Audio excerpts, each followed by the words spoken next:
Jawarah atau Jagger, kalau bahasa ekstrimnya itu preman, datang ke tempat kami. Ada sesuatu yang menarik ketika beliau datang, karena datangnya pas pagi-pagi.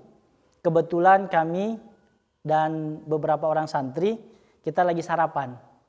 Karena dia datang membawa golok dan juga bahasanya nampaknya kurang bersahabat, ya sempat juga agak gemeteran gitu ya, ciut juga nyalinya. Kenapa datang orangnya gondrong, pakai tato, bawa golok? Ini sempat ada kata-kata yang sedikit memojokkan atau menakuti ya. Artinya kalau orang yang berdakwah di sini kalau tidak bagus-bagus ya hilang. Bukan hanya hilang ini, ya hilang nyawa juga. Itu sempat goloknya dikeluar masukkan juga. Dan kami selalu berdoa, mudah-mudahan itu golok tidak keluar dari sarungnya. Memang nikmat ya, nikmat di dalam berdakwah itu tidak bisa dirasakan kalau kita tidak terjun. Sama seperti halnya kita tidak bisa menikmati yang namanya manisnya madu kalau tidak dicicip. Ya. Kalau hanya sebatas mendengar cerita madu itu enak, madu itu manis, tapi tidak dicoba, maka tidak akan bisa kita nikmati. Begitupun dengan dunia dakwah. Kalau tidak menceburkan diri langsung, tidak terjun langsung, maka nikmatnya berdakwah itu tidak bisa dirasakan.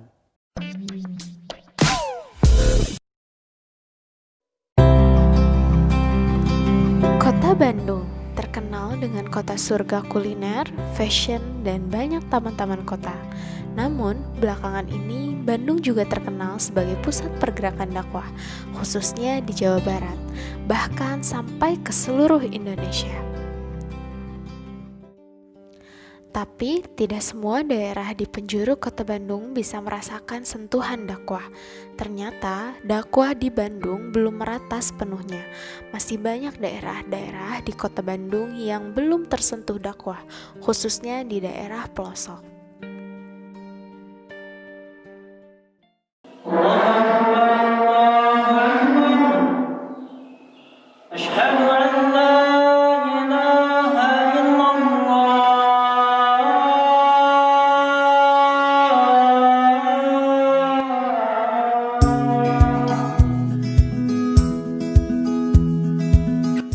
Perkenalkan, beliau adalah Ustaz Noval Abdullah Mubarok, pria yang lahir di Desa Lingkis tanggal 5 Maret 1987 di Sumatera Selatan.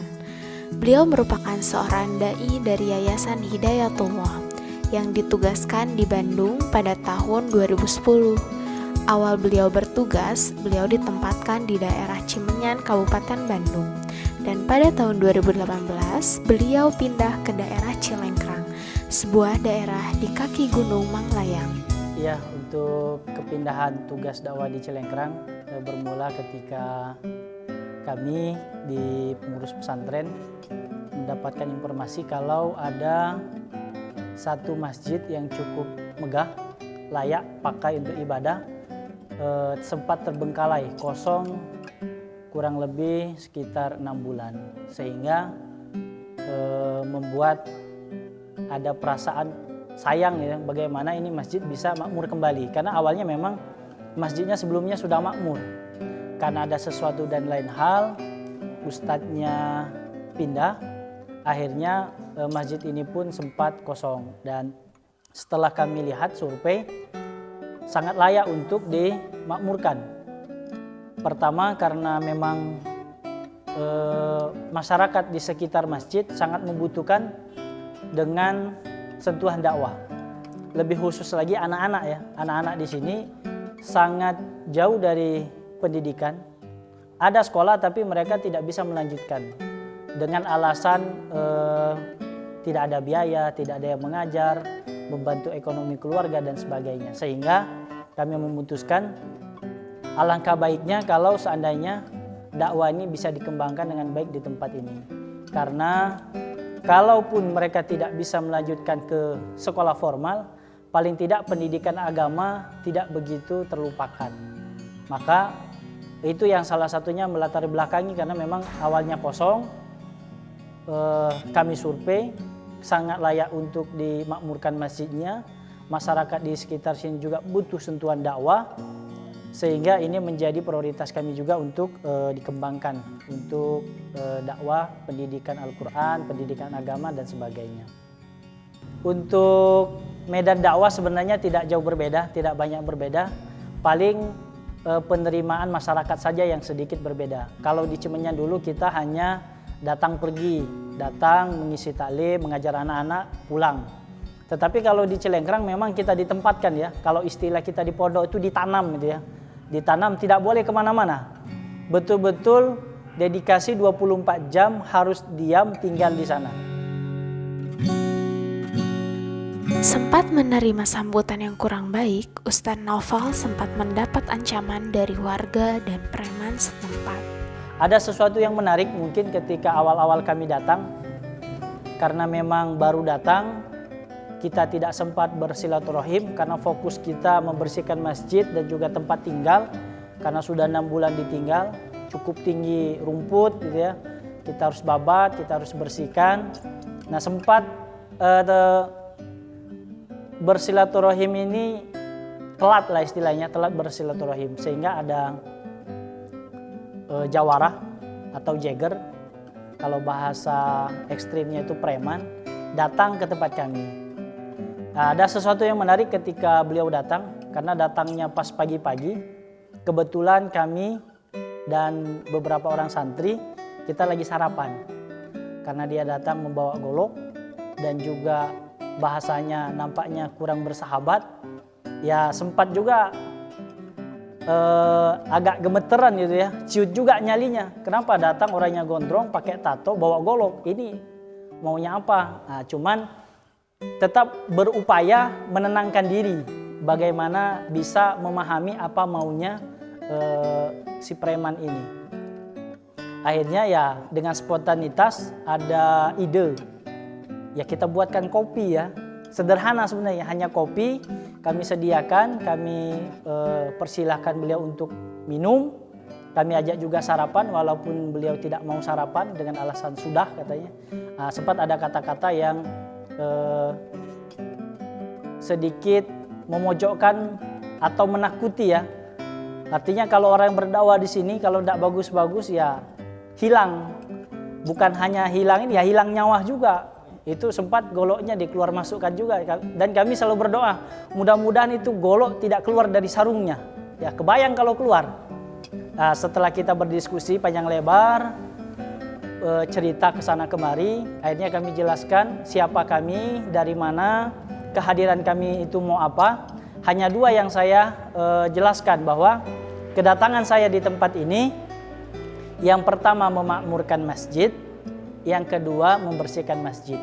Itu alasan sederhana sehingga premannya ini bisa menerima kehadiran kami. Nah, setelah beliau ini berdiskusi dan kami sudah tahu kalau ini jaggernya, kalau orang sini bilang jagger, pemegang di kampung ini. Istilah kalau kita bisa dekat dengan dia insya Allah aman. Cuman kami selalu mencari siasat bagaimana caranya orang ini bisa kita tarik. Paling tidak mengganggu dakwah kami, tidak mengganggu keluarga kami, tidak mengganggu santri yang ada di sini. Akhirnya kita sering bersilaturahim, ya. Bersilaturahim, bercerita, menjelaskan keberadaan kami, program selanjutnya seperti apa. Dan waktu itu qadarullah memang 1 bulan lagi mau Idul Kurban. Dan kami berupaya supaya ada hewan kurban di tempat ini. Karena memang sebelumnya hanya mendapatkan daging kurban itu 2 ons per orang. Itu pun campur dengan tulang. Daging, tulang, dan jeroan mereka mendapatkan 2 ons. Kami berikhtiar paling tidak per orang itu mendapatkan, per kakak mendapatkan setengah kilo daging dan tulang, paling tidak seperti itu. Kami ikhtiar mencari hewan kurban. Alhamdulillah Allah ijabah, kami mendapatkan 1 ekor sapi dan 20 ekor domba. Nah, hal yang menarik itu adalah ketika kami ingin mengadakan ritual lah istilahnya pemotong hewan kurban ini bagaimana? Tidak tahu siapa yang harus diajak, siapa yang mau dibagi. Konon katanya setiap ada kurban di sini selalu ricuh. Siapapun yang datang boleh mengambil dan semaunya. Nah, ini menurut kami sangat tidak elok dan sangat tidak baik. Akhirnya kami berinisiatif supaya daging kurbannya aman, maka yang kami jadikan ketua panitia adalah preman tadi. Kami tunjuk premannya, Pak, ini ada sapi, ini ada domba, tugas saya hanya motong, nanti selebihnya terserah Bapak, silakan Bapak ajak orang. Dan betul, si bapaknya mengajak 9 orang jadi 10 dengan bapaknya, semuanya orang yang bertato. Dan alhamdulillah ternyata ada efek baiknya. Setelah beliau menjadi bagian dari kami dan beliau mempromosikan diri kepada masyarakat kalau dia sudah menjadi pengurus masjid. Nah, sehingga dari situ juga dukungan dakwah kami di tempat ini sedikit demi sedikit mulai tumbuh. Kepercayaan masyarakat mulai nampak, anak-anak yang mengaji juga sudah mulai banyak. Sekarang ini daerah binaan kita ada 2 tempat, salah satunya adalah Masjid Baitur Rahman, yang kedua adalah Masjid Al-Azhari di bawah. Itu binaan kita, kalau yang di bawah ada sekitar 60 anak, rutin setiap sore. Kalau di Masjid Baitur Rahman sendiri kita fokus di hafalan Quran, itu kurang lebih ada 25 anak. Dan berkat si Bapak juga, si preman yang mendeklarasikan diri sebagai pengurus masjid, dan kami selalu berdoa supaya beliau itu bisa ke masjid. Deklarasi diri kepada masyarakat sebagai pengurus, tapi beliau ya belum bisa ke masjid. Tapi alhamdulillah setiap kegiatan masjid kami komunikasi dengan beliau, selalu beliau dukung ya. Baik secara moral maupun material. Beberapa kali kita membutuhkan bantuan beliau bantu dengan sukarela. Dan alhamdulillah juga berkat promosi beliau juga mulai ada ibu-ibu yang ikut mengaji ya. Tadi masyarakat yang tidak begitu suka dengan kehadiran kami karena memang belum kenal, ya lambat laun dengan beliau juga bisa dijelaskan. Dan alhamdulillah keberadaan kami sudah mulai diterima, dan sekarang pendidikan sudah mulai kami jalankan di tempat ini.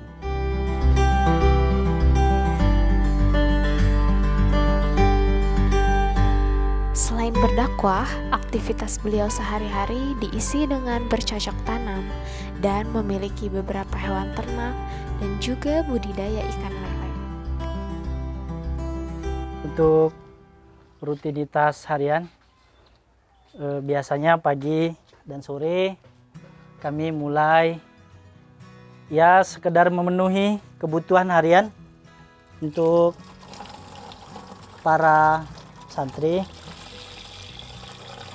Biasanya kami mulai dengan menyiram tanaman. Ini ada beberapa yang kami tanam. Ya sebenarnya yang mudah hidup saja. Ada bawang daun. Ini juga ada sedikit cengek kalau orang Sunda. Biasanya kalau di tempat kita dibilang cabai. Alhamdulillah cukup tumbuh subur. Memanfaatkan barang-barang bekas ya dari beberapa tempat cangkang minyak atau botol-botol bisa menghasilkan ya, alhamdulillah. Ini semuanya organik. Pupuknya pakai pupuk kandang ayam ternak sendiri. Dan biasanya juga setelah memberikan makan untuk nutrisi untuk tanaman, nah, kami juga ada sedikit ya latihan. Ini beternak lele. Tidak banyak sebenarnya. Hanya 300 ekor. Ini baru tahap pencobaan. Ini lele-lele yang berusia kurang lebih 2 bulan. Dikombinasi dengan kangkung atasnya. Rakit apung, ini juga masih tahap belajar. Alhamdulillah sudah mulai tumbuh cukup subur. Nah ini ikan lele sangkuriang, cukup untuk nutrisi para santri. Kita juga ada sedikit ternak, itu ayam dan entok.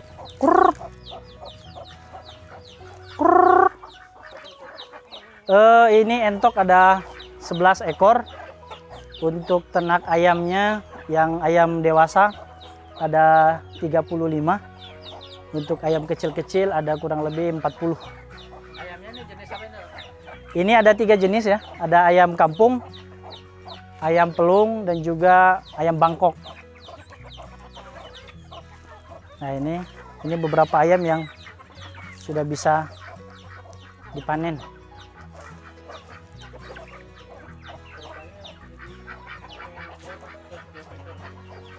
Bobotnya kalau ayam pelung kurang lebih 3 kilo per ekor. Ayam Bangkok kisaran di 2 kilo. Kalau ayam kampung di 1,5 kilo. Ini yang sudah siap potong. Insya Allah ke depan kita mau bikin peternakan ayam kampung kapasitas 1.000 sampai 1.500 ekor. Mau dikembangkan buat skill pendidikan santri, dan ke depan juga mungkin jadi unit ekonomi ya untuk pesantren, dengan harapan kemandirian untuk pesantren. Sempat berada pada masa sulit, Ustadz Naufal bersama keluarga dan santri senantiasa selalu dihibur dengan pertolongan-pertolongan dari Allah yang tak terduga. Wa min haitsu la yahtasib. Ya kalau dibilang suka duka, sebenarnya duka itu nyaris tidak ada ya kalau dalam dunia dakwah. Kenapa? Setiap kendala yang kami hadapi itu selalu Allah hibur dengan pertolongan yang ya apa ya? Kalau bahasa kita itu memang haitsulayah tasib itu kalau dulu hanya sebatas cerita saja. Namun setelah kami mengalami sendiri memang betul ada ya haitsulayah tasib. Beberapa kali kita menghadapi kesulitan tanpa ada jeda lah ya, ketika kita mengalami kesulitan Allah selalu bantu. Contoh ya, mungkin awal-awal kami di sini karena memang kita pesantrennya baru, terus banyak butuh operasional. Ada hal unik waktu itu kami kebingungan untuk konsumsi santri. Tiba-tiba santri itu datang 3 orang ya. Dan pada kondisi yang bersamaan ketika itu ya sekitar jam 8 pagi kami pulang ke rumah, bertanya kepada istri ada yang bisa dimakan buat santri karena ada santri mau datang. Bilang istri ya cukup buat makan 3 orang. Sementara santri ini 5, keluarga saya sendiri ada 3, nyaris 8 orang. Ini bagaimana membaginya? Ya saya yakin bahwa memang pertolongan Allah itu tidak pernah telat. Berdiam diri saja di masjid dari jam 8 itu ya, jam 8, jam 9 belum ada nampak, jam 10 belum ada nampak. Mulai ragu nih dengan ayat Tuhan ini ya, dengan ayat Allah nih kayaknya betul ini tidak datang pertolongan. Ternyata jam 11 Allah jawab. Tiba-tiba ada salah seorang teman yang mengabarkan kepada kami, ini ada konsumsi buat santri. Alhamdulillah cukup, dan sampai sekarang kebutuhan yang kami anggap sulit pada waktu itu tidak pernah putus ya.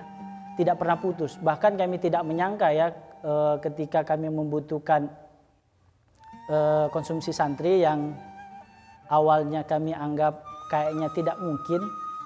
Kesini malah tadi ya sebelum kita minta sudah datang duluan. Termasuk juga waktu itu kami didatangi petugas PLN ini ya. Petugas PLN yang tanda kutip ya nakut-nakutin santri. Kalau nggak dibayar hari ini listrik kami cabut. Wah ini sedikit membuat was-was juga. Tapi setelah kami ya bermunajat, kami komunikasikan kepada beberapa orang. Alhamdulillah untuk listrik sendiri kami pun sudah tidak bayar. Ya, ada orang yang menanggung itu semua. Dan ini adalah hiburan-hiburan di dalam berdakwah. Memang nikmat ya. Nikmat di dalam berdakwah itu tidak bisa dirasakan kalau kita tidak terjun. Sama seperti halnya kita tidak bisa menikmati yang namanya manisnya madu kalau tidak dicicip. Ya, kalau hanya sebatas mendengar cerita madu itu enak, madu itu manis, tapi tidak dicoba, maka tidak akan bisa kita nikmati. Begitupun dengan dunia dakwah. Kalau tidak menceburkan diri langsung, tidak terjun langsung, maka nikmatnya berdakwah itu tidak bisa dirasakan. Ya, kalau hanya sebatas mendengar cerita, kita kagum dengan cerita.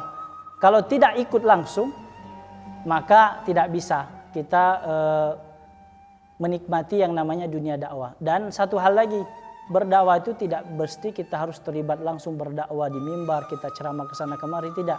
Orang yang memberikan kemudahan untuk orang berdakwah, itu juga dia mendapatkan kenikmatan dakwah itu. Contohnya beberapa teman, beberapa sahabat yang membantu untuk kegiatan program dakwah di sini, mereka menuturkan punya kesenangan tersendiri ya, kebahagiaan tersendiri. Kenapa?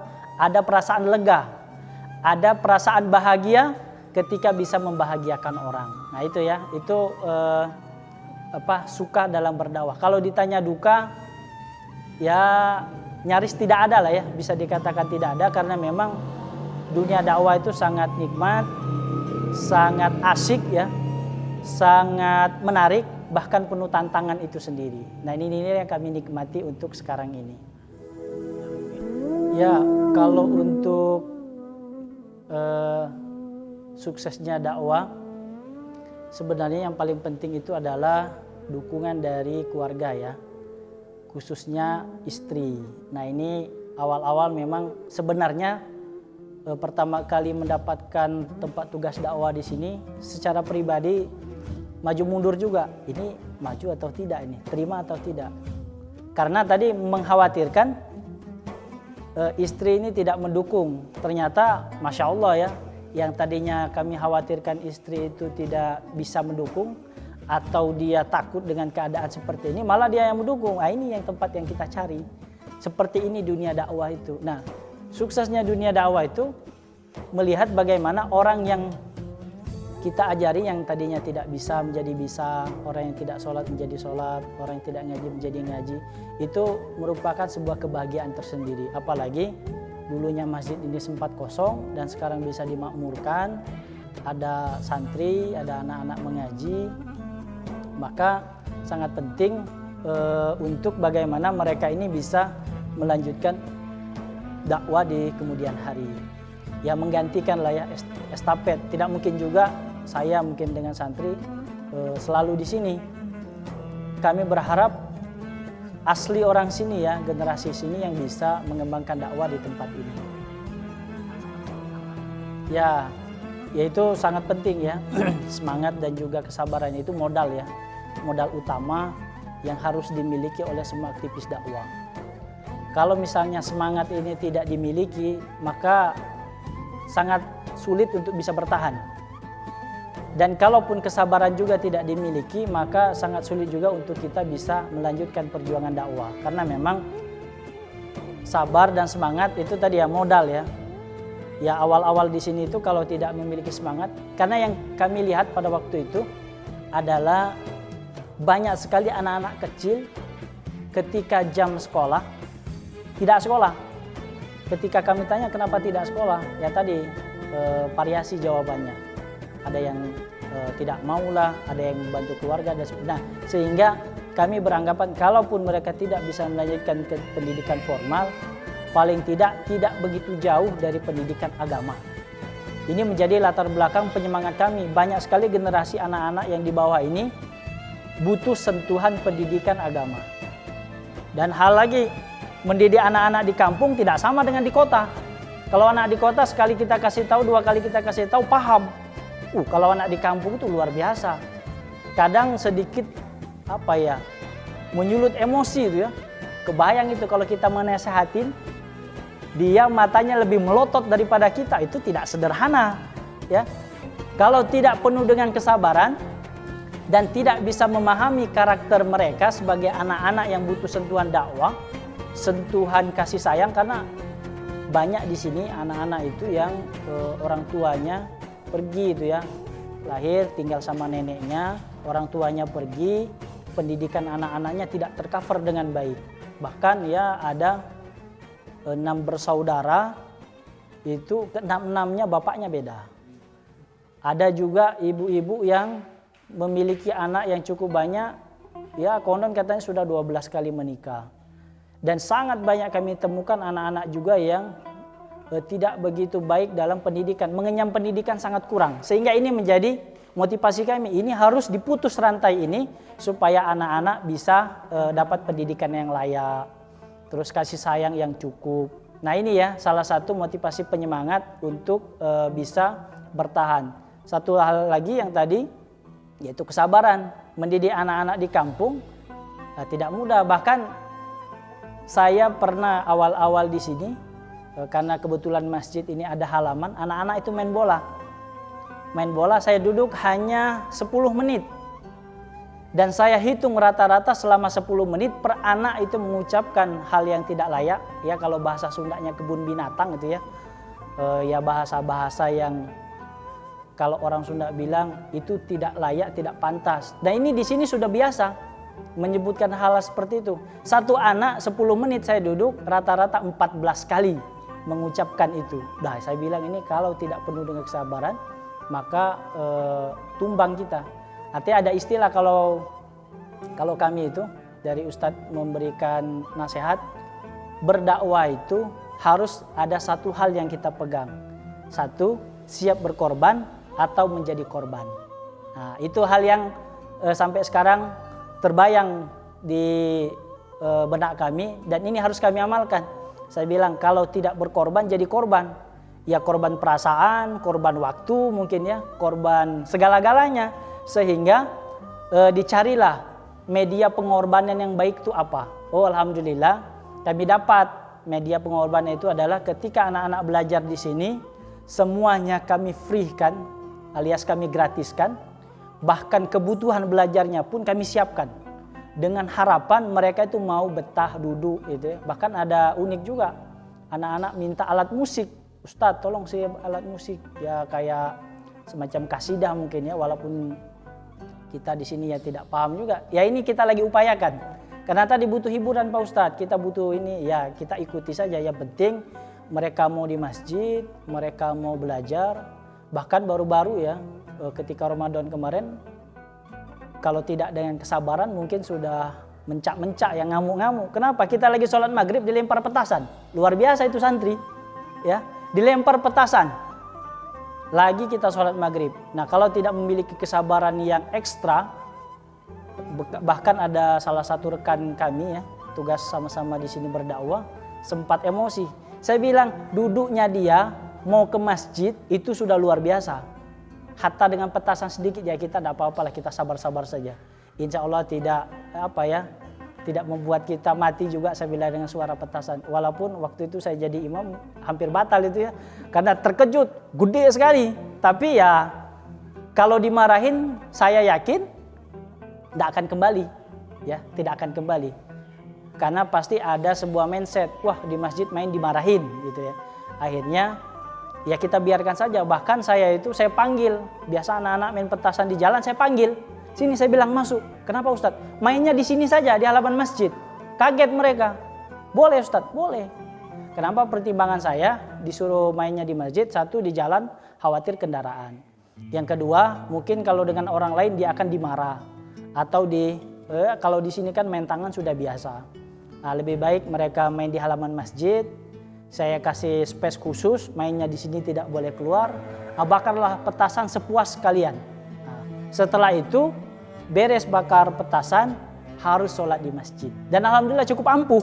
Ya, besoknya datang lagi bawa rombongan lebih banyak dan petasan lebih banyak. Nah ini ya bagi kami bukan masalah, tapi memang butuh diedukasi. Alhamdulillah setelah kita jelaskan mudorot dari petasan mereka paham.